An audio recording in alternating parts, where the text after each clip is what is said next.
রেটটা দিয়ে দিচ্ছে 1750 টাকা, এরা বেচে 2000-2100 টাকা।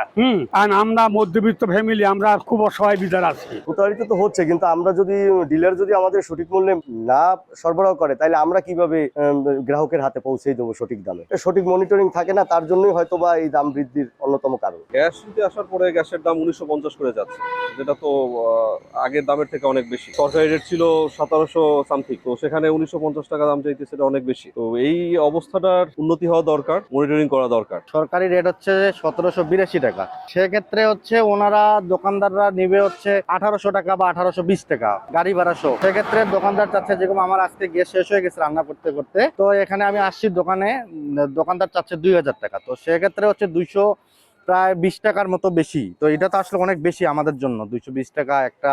ডিলার পয়েন্ট থেকে ওমেরা 1870 টাকা রেট কাটে পাইকারি, তারপরে দুবাই বাংলা, তারপরে সান, এইগুলো 1850 টাকা পাইকারি কাটে।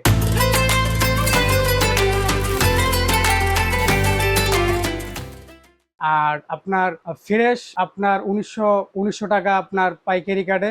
আর নাবানা, তারপরে বিএম, এরা 1850 টাকা পাইকারি কাটে। ক্রাইসিস চলছে ঠিকই আমরা জানি, কিন্তু ক্রাইসিসের মধ্যেও একটা সীমিত হয়তো তারা লাভ করবে, কিন্তু তারা যদি এটাকে পুঁজি করে লাভটা বেশি করে, যেটা আমাদের সাধারণ জনগণের জন্য খুবই অসুবিধা হয়ে যায়। তার জন্য মাথায় রাখতে হবে যে এই ক্রাইসিসের মুহূর্তে যেন আমরা সবাই এটাকে বহন করতে পারি, রিজনেবল একটা দাম যেন তারা রাখতে পারে। আমরা এখন খুচরা বিক্রি করতে এসে বাসায় পৌঁছাই দিয়া 1900 টাকায়, এবং কেরিং খরচ সহ, এবং পাইকারি আমরা কাটতে এসে আপনার 1850 টাকা, 1870 টাকা এরকম বিক্রি করতেছি। অফিস আদালতে আলাপ করছে যে সরকারি ভাবে এটা কোনো নেওয়ার জন্য, যে না, আমরা ডিলাররা অনেক চেষ্টা করতেছি, কিন্তু এরা বিভিন্ন গাপে রাইখা এভাবে ওভাবে রাইখা বিক্রি করে, মাল নাই করে বিক্রি করে। অথচ এটা একটা ভুয়া জিনিস, মেমো দেয় না। মেমো আমরা পাঠাই, লুকাই রেখেও দেখা গেছে বলে যে মেমো পাই নাই। সেই ডেটে বাংলাদেশে কোথাও পায় না, আমরা তো দূরের কথা। কারণ আমরা জাতীয় ভোক্তা অধিকার সংরক্ষণ অধিদপ্তর পিরোজপুর থেকে নিয়মিত বাজার তদারকি অভিযান পরিচালনা করে থাকি। বাজার তদারকি অভিযানে আমরা বিভিন্ন বিষয় অভিযান পরিচালনা করি। অভিযানে কোনো ব্যত্যয় ঘটলে আমরা আইন অনুযায়ী ব্যবস্থা করি।